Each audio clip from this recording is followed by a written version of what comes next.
मुख्तलिफ शहरन जिया नौ दे रोजे मेन प्राइमरी स्कूल में बे एकता की तकरीब कोठाई वई। इन हवाले से तफसील बुधा रहा है नूर मोहम्मद सुमरो।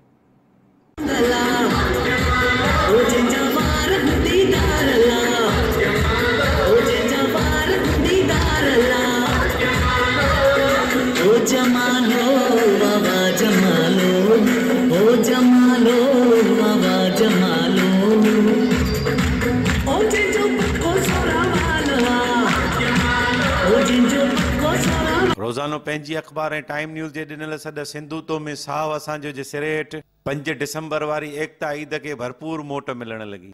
शहीदनि जे शहर नवंदरो में गवर्नमेंट प्राइमरी स्कूल 1 में रंगारंगी सकाफ़ती तकरीब मुनक़िद कई वई ऐं होजमालो ते ख़ूबसूरत टेबलोस पेश कया त तकरीब में वेठल शागिर्दनि सां गॾु उस्ताद बि झूमंदा स्टेज ते चढ़ी अची शागिर्दनि सां टेबलो में शामिल थी विया। स्कूल जी हेड मिस्ट्रेस तकरीब में आयल महिमाननि ऐं साफ़िन खे अजरक ऐं गुलनि जा हार पाराए भरपूर आजियां कई। उन मौके ते टाइम न्यूज़ सां वीचार वंडींदे हुननि चयो त सिंधु धरती जा जेके असांजा असली हीरोज़ आहिनि, असांजो जेको कल्चर आहे, जेको इल्मु आहे, अदब आहे ऐं जेका नौजवान नस्ल आहे उन्हनि खे सोरे अचे पाण में ॻंढियूं।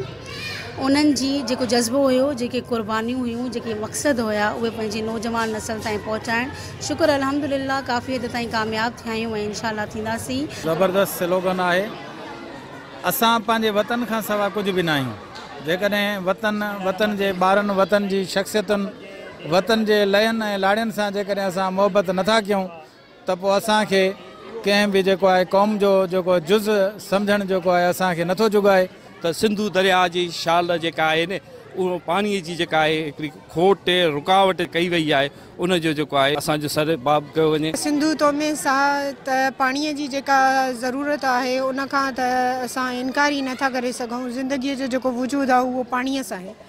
ॾिसो था त मुख़्तलिफ़ हंधनि ते जेको आहे हारियुनि जूं स्ट्राइक्स हुयूं त असांखे पाणी ॾूरां जेके इलाइक़ा हुया उते न पियो मिले ऐं असांजो जेके सिंध जूं ज़मीनूं आहिनि उहे बंजर लॻियूं पयूं आहिनि। अॼु असांजी सकाफ़त आहे, असां ॾाढियूं ख़ुशियूं कयूं। सॼो ही ॾींहुं भलो आहे।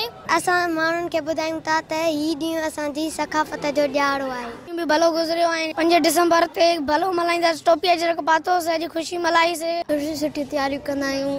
असां पंहिंजे सिंध सां प्यार कयूं था ऐं सिंध खे असां ईद वांगुरु मल्हायूं था। जो जन्म ठाहिनि मोती अचा कारा, जुमिलो ठाहियूं प्यारो प्यारो जी हारी ठाहे ॿारा। भाइयूं इल्म जी शमायतूं शाह साथी जुस्तजू महिनत सां ठाहियूं पंहिंजो किरदार साथी। जंहिं बि मामले में तव्हां ॾिसंदो त सिंधी माण्हू कंहिं बि मामले में घटि न आहिनि। उन्हीअ जे लाइ ही अज़ीम ॾींहुं मल्हाईंदा आहियूं त जीअं असांखे पंहिंजे जेको आहे नंढड़नि ॿारनि में शऊर जागरता पैदा कयूं। नूर मोहम्मद सुमरो, टाइम न्यूज़, नवंदरो।